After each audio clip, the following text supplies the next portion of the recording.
કેમ છો વિદ્યાર્થી મિત્રો? આજ તમારા માટે સરસ મજાનો ટોપિક લઈને આવ્યા છીએ, જેનું નામ છે નરસિંહ મહેતાનો પરિચય. તો વધુ સમય ના લેતા આ વિડીયોની શરૂઆત કરીએ.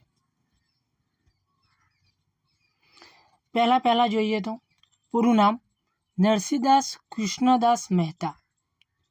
તેમનું જન્મસ્થાન છે તળાજા ગામ. કર્મભૂમિ જુનાગઢ. એમના પિતાનું નામ હતું કૃષ્ણદાસ, માતા દયાકુંવર, પત્ની માનેકબાઈ, પુત્ર હતા શામળદાસ અને એમની એક પુત્રી હતી કુંવરબાઈ. કેટલા સંતાન હતા? 2 સંતાન. પુત્રનું નામ હતું શામળદાસ અને પુત્રીનું નામ હતું કુંવરબાઈ. નરસિંહ મહેતા ગુજરાતી ભાષાના આદ્ય કવિ નરસિંહ મહેતાનું વતન ભાવનગર જિલ્લાનું તળાજા ગામ હતું. તેઓ ભક્તિ યુગના પ્રથમ સાહિત્યકાર હતા. શું હતા? ભક્તિ યુગના પ્રથમ સાહિત્યકાર હતા. જૂલના છંદમાં લખાયેલા નરસિંહ મહેતાના પ્રભાતિયા લોકકંઠે વસીને આપણે ત્યાં ચિરંજીવ બન્યા છે. એમના જે પ્રભાતિયા છે એ ખૂબ જ જાણીતા છે અને તે જૂલના છંદમાં લખાયેલા છે. એટલે આપણને ખ્યાલ આવવો જોઈએ કે જૂલના છંદમાં 37 માત્રાઓ આવેલી છે. તેમને આદિકવિ તરીકે ઓળખવામાં આવે છે. તેમને આદિકવિ તરીકે પણ ઓળખવામાં આવે છે. નરસિંહ મહેતાને ગુજરાતી સાહિત્યના આદિકવિ તરીકે ઉમાશંકર જોશીએ ઓળખાયા હતા. કોને ઓળખાયા હતા? ઉમાશંકર જોશીએ. ત્યારબાદ જૂનાગઢમાં ઈસવીસન 2015માં નરસિંહ મહેતા યુનિવર્સિટીની સ્થાપના કરી હતી. એટલે કે નરસિંહ મહેતાની યાદમાં જૂનાગઢમાં ઈસવીસન 2015માં યુનિવર્સિટીની સ્થાપના કરવામાં આવી હતી. નરસિંહ મહેતા એવોર્ડ સૌ પ્રથમ રાજેન્દ્ર શાહને 1999માં મળ્યો હતો. જે આપણા નરસિંહ મહેતા છે, બરાબર, એમનો એક એવોર્ડ આપવામાં આવે છે અને એ એવોર્ડ સૌ પ્રથમ રાજેન્દ્ર શાહને મળ્યો હતો.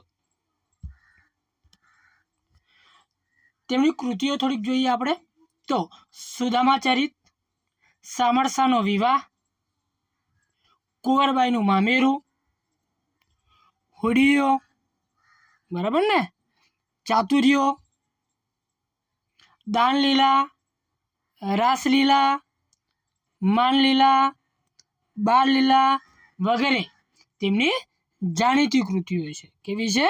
જાણીતી કૃતિઓ છે. નરસિંહ મહેતાની જાણીતી પંક્તિઓ. આપણે પંક્તિઓ વિશે થોડીક માહિતી મેળવીએ તો પહેલા ભૂતળ ભક્તિ પદાર્થ મોટું બ્રહ્મલોકમાં નાહી રે. આ તેમની પંક્તિ છે. ભૂતળ ભક્તિ પદાર્થ મોટું બ્રહ્મલોકમાં નાહી રે.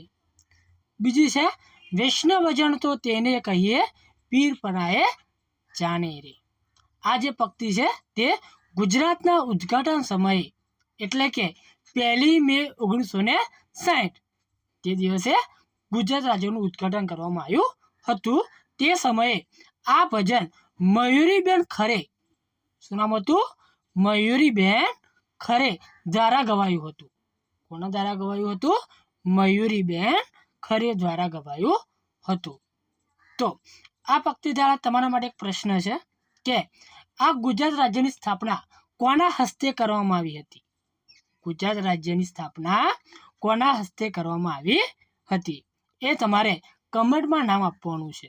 આ તમારા માટે પ્રશ્ન હું છોડીને જઉં છું, તો ભૂલતા નહીં.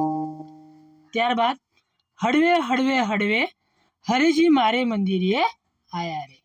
હળવે હળવે હળવે હરિજી મારે મંદિરે આયા રે.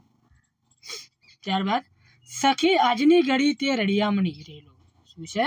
સખી આજની ઘડી તે રડિયામણી રેલો. ત્યારબાદ જળ કમળ છોડી મને બાળા. જળ કમળ છોડી મને બાળા. એમનું અવસાન માગરોળ મુકામે એટલે કે જુનાગઢ ત્યાં થયું હતું. તો વિદ્યાર્થી મિત્રો, જો આ વિડીયો તમને ઉપયોગી થયો હોય તો આ ચેનલને સબસ્ક્રાઇબ કરી દેજો અને લાઈક અને કોમેન્ટ અને શેર કરવાનું ભૂલતા નહીં. તો હું રજા લઉં છું. જય જય ગરવી ગુજરાત.